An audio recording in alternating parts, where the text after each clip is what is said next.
Once it gets there, getting back. That's your concern. Oh, this is awesome. Hello, welcome to What the Flick. If you're watching this, presumably you have already seen Cabin in the Woods. Don't cheat. Don't watch this before you've seen it. Watch it afterwards. If you have not seen Cabin in the Woods, Stop do now. not watch this. Go away. Consider yourself warned. Go away and come back. But we're going to talk about it very much in depth here, and you're going to be glad we did, hopefully. I'm Christy. This is Alonzo. This is Matt. And we all love this movie, and now we can tell you why. Yes. Take it away. Okay, so Cabin in the Woods is a story about kids from college going to a cabin in the woods to spend a weekend. And like many horror movies, everybody gets killed. Or that's what's supposed to happen. Whoa, no way.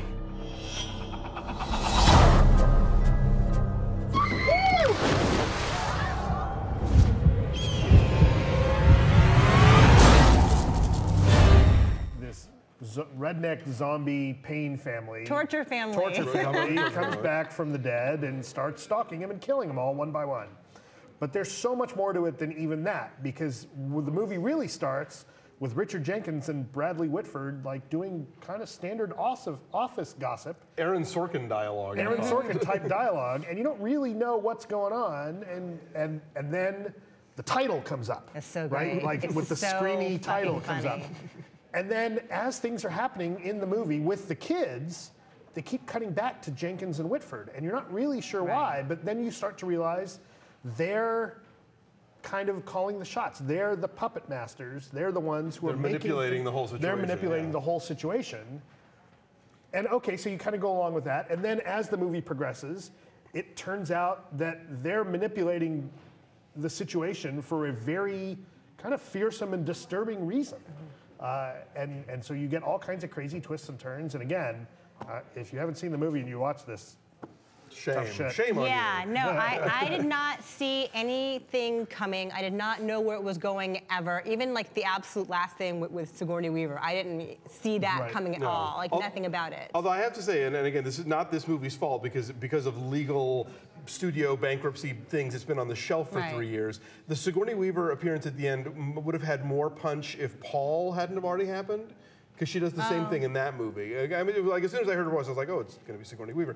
But nonetheless, it's a cool twist, and I love a movie that is willing to ride its premise to its logical conclusion, even if that logical conclusion is something that moviegoers are where we've been told is something the moviegoers don't want to have happen. Like what? Which part? The end of the world. Oh. You know? Yeah, they do go for it. Yeah, presumably the world does end. Yeah.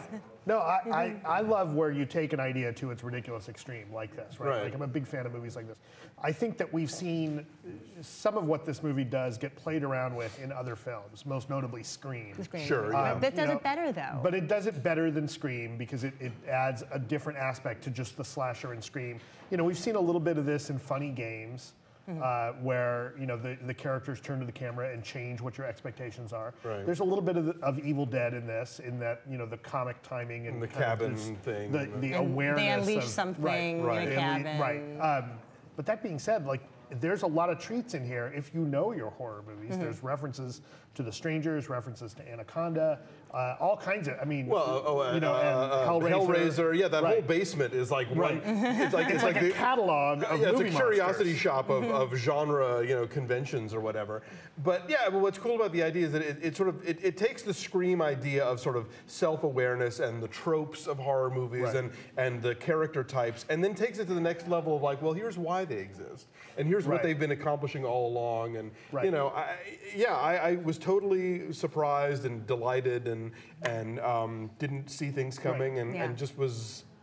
And I loved this movie. I had a great time. Well, and at the same time, the movie itself and the way it handles the Jenkins and Whitford characters and what their role is, it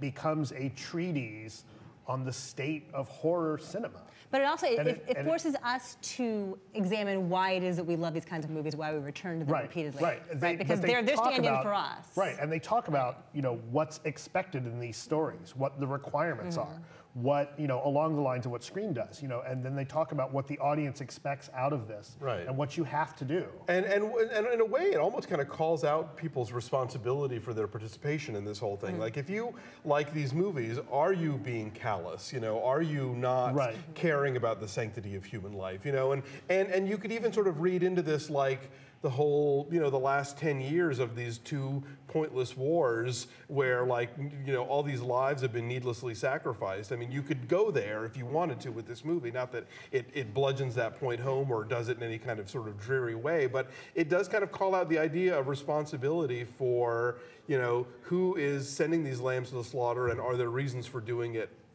worthwhile. Yeah, I didn't pick up any kind of war allegory here, but it does force us to question, why do we love carnage? Like, where's the catharsis for us in that? Why is that? Right, and why is that okay? And I think I think that the filmmakers have talked about this. This is their, loving hate letter to torture porn, really, because it says, and at one point one of the characters says, it's okay for one of the characters to live. The audience just wants to see her suffer.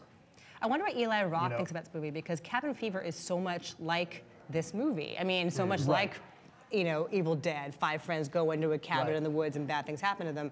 So do you think that Joss Whedon and Drew Goddard have just total contempt for Eli Roth I'm not for sure making they're that calling kind of him movie? out for Cabin Fever, but they may be calling him out for Hostel, and the filmmakers of Saw. I think that's who they're really calling out here, because I think that you could argue that that type of horror movie is a different type of movie than the classic things like Halloween or Friday the 13th even. Those are much more about just causing pain rather than the anticipation and fear of the pain about to be happening. But again, what this movie has that Halloween has, which is I think why Halloween is still so much better than Friday the 13th and so many of the subsequent films, is that you actually give a crap about the teenagers involved.